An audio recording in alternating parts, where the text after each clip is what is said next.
Good evening. The UK is on the verge of declaring a drought in some areas of the country as the prolonged dry spell shows no sign of easing. The first 6 months of this year were the driest in England since 1976, and some places have seen almost no rainfall at all during July. Well, that prompted an urgent meeting of the National Drought Group, which today discussed how to cope with the extreme conditions. It could see a drought plan introduced next month, meaning hosepipe bans for households and even farmers being restricted from watering their land. The National Farmers Union says the situation is very, very serious and could see crop failures and an increase in food costs. Rebecca Barry has more. The east of England, like much of the UK, is parched. This farm in Norfolk feeling the effects of the extreme, hot, dry conditions. I've been farming for, well, probably just over 30 years now, and I've never seen it so dry. Ali's crops, cattle and sheep are suffering as the threat of a drought looms. We have pumped already roughly double the amount of water that we put on last year.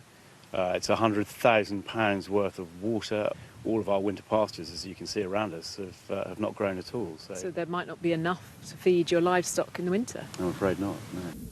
This is the sharp end of the extreme weather. Our food supply is affected, which could push up prices in the shops even further. But the impact of a drought in the UK would be felt in almost every aspect of our lives. This morning, the National Drought Group met to discuss action.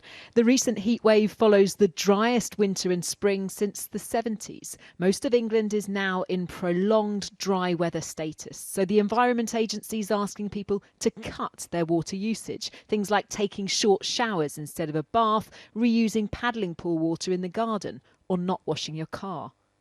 This is the first stage of a drought. Now, there is no single definition of drought.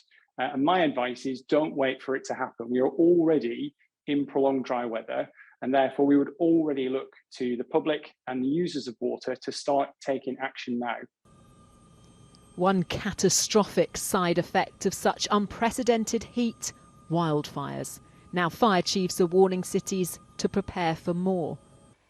In the heatwave of 1976, water was rationed with standpipes in the streets. We shouldn't see a repeat of that. But at one of England's biggest reservoirs in Cambridgeshire, water levels are low. If it gets worse, companies could decide to impose hosepipe bans. These gardeners prepared to make sacrifices. I've got a small back garden. I can hear people hosing all the time, and I've overwatered my garden this summer, but I do think we need to be a bit more careful. Absolutely, we do have to be, all of us, very responsible because the drought, it is on its way. If you compare a satellite image of the UK at this time last year to now, the scarred earth spells out the need for action. Rebecca Barry, ITV News, Norfolk. OK, well, let's look a little more detail at what's causing this with Alex, who's with me now. So just how unusual is it? I mean, the pictures are shocking, aren't they? I mean, there are some ways in which you could compare it to 1976, but I've been taking a close look at what's been happening for the first part of this year, and we are now roughly 80% of the way through the month of July. So you'd expect to have had by now about 80% of average July rainfall. But actually, as a whole, the UK is well below that at 45% of usual figures, and it's particularly pronounced in certain areas. The southeast of England has seen 8% of its average July rain, and in London it's even worse, just 1% of typical values. And it's not just been a problem this month. Across the UK, the first half of 2022 has seen all four nations with lower than average figures. Northern Ireland and Scotland are a little drier, but Wales just 77% of typical figures, and England is down a quarter at 75% of the usual rainfall in the first 6 months.